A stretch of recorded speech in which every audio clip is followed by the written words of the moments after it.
มดค่ะพาเพลินสวัสดีค่ะเสาร์อาทิตย์หนักแน่เตือนฝนถล่ม52จังหวัดยังต้องจับตาพายุไปลู่กรมอุตุนิยมวิทยาพยากรณ์อากาศ24ชั่วโมงข้างหน้าประเทศไทยมีฝนตกต่อเนื่องและมีฝนตกหนักบางพื้นที่บริเวณภาคเหนือภาคตะวันออกเฉียงเหนือภาคตะวันออกและภาคใต้ฝั่งตะวันตกขอให้ประชาชน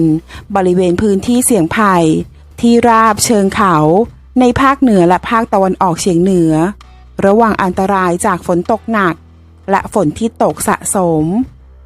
ซึ่งอาจจะทำให้เกิดน้ำท่วมฉับพลันและน้ำป่าไหลหลากได้สำหรับทะเลอันดามันมีคลื่นสูง 1-2 เมตรบริเวณที่มีฝนฟ้าคะนองคลื่นสูงมากกว่า2 เมตรขอให้ชาวเรือเดินเรือด้วยความระมัดระวังในบริเวณที่มีฝนฟ้าคะนองไว้ด้วยอันหนึ่งพายุไปลู่บริเวณมหาสมุทรแปซิฟิกมีแนวโน้มเคลื่อนผ่านเกาะไต้หวันสู่ประเทศจีนฝั่งตะวันออกขอให้ผู้ที่จะเดินทางไปบริเวณดังกล่าวตรวจสอบสภาพอากาศก่อนออกเดินทางในช่วงวันที่ 24-25 สิงหาคม 2562 ลักษณะสำคัญทางอุตุนิยมวิทยาร่องมรสุมพาดผ่านภาคเหนือตอนบนของประเทศไทยและประเทศลาว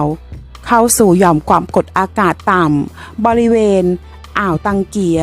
ประกอบกับมรสุมตะวันตกเฉียงใต้พัดปกคลุมทะเลอันดามันประเทศไทยและอ่าวไทยตอนบนทำให้ประเทศไทยมีฝนตกต่อเนื่องและมีฝนตกหนักบางแห่งพยากรณ์อากาศสำหรับประเทศไทยตั้งแต่เวลา 17 นาฬิกาวันนี้ถึง 17 นาฬิกาของวันพรุ่งนี้ภาคเหนือมีเมฆมากกับมีฝนฟ้าคะนอง70%ของพื้นที่และมีฝนตกหนักบางแห่งบริเวณจังหวัดแม่ฮ่องสอนเชียงใหม่เชียงรายลำพูนลำปางพะเยาน่านแพร่อุตรดิตถ์พิษณุโลกเพชรบูรณ์และตากค่ะอุณหภูมิต่ำสุด 23-25 องศาเซลเซียสอุณหภูมิสูงสุด 30-33 องศาเซลเซียสลมตะวันตกเฉียงใต้ความเร็ว 10-20 กิโลเมตรต่อชั่วโมงภาคตะวันออกเฉียงเหนือมีเมฆมากกับมีฝนฟ้าคะนอง70%ของพื้นที่และมีฝนตกหนักบางแห่งบริเวณจังหวัดเลยอุดรธานีหนองบัวลำพูหนองคายบึงกาฬสกลนครนครพนมมุกดาหารยโสธรอำนาจเจริญและอุบลราชธานีอุณหภูมิต่ำสุด 23-26 องศาเซลเซียสอุณหภูมิสูงสุด 29-34 องศาเซลเซียสลมตะวันตกเฉียงใต้ความเร็ว 10-20 กิโลเมตรต่อชั่วโมงภาคกลางมีเมฆมากกับมีฝนฟ้าคะนอง60%ของพื้นที่ส่วนมากบริเวณจังหวัดสมุทรสงครามนครปฐมราชบุรีกาญจนบุรีอุทัยธานีนครสวรรค์ลพบุรีสระบุรีและพระนครศรีอยุธยาอุณหภูมิต่ำสุด 24-26 องศาเซลเซียสอุณหภูมิสูงสุด 32-34 องศาเซลเซียสลมตะวันตกเฉียงใต้ความเร็ว 10-25 กิโลเมตรต่อชั่วโมงภาคตะวันออกมีเมฆมากกับมีฝนฟ้าคะนอง60%ของพื้นที่และมีฝนตกหนักบางแห่ง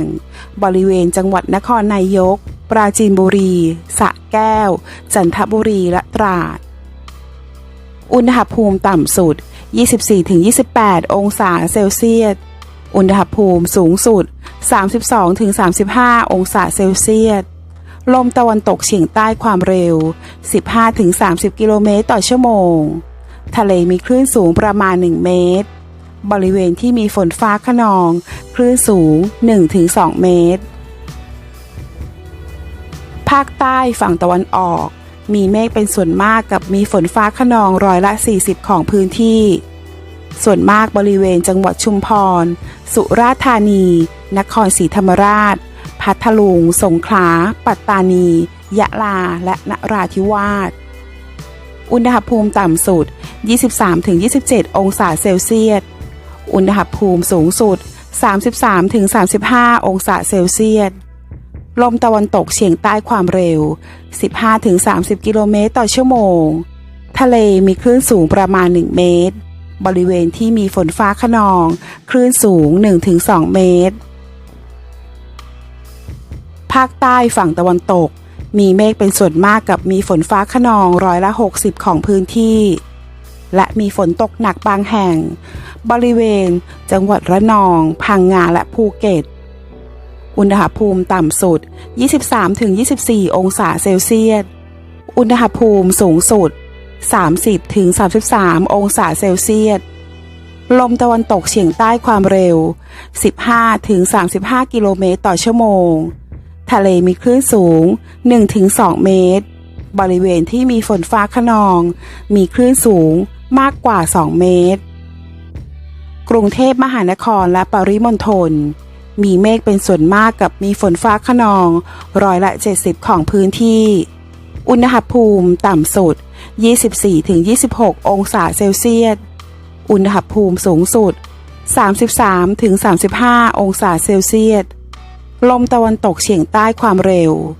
10-25 กิโลเมตรต่อชั่วโมง ขอขอบคุณข้อมูลจากสำนักข่าวข่าวสด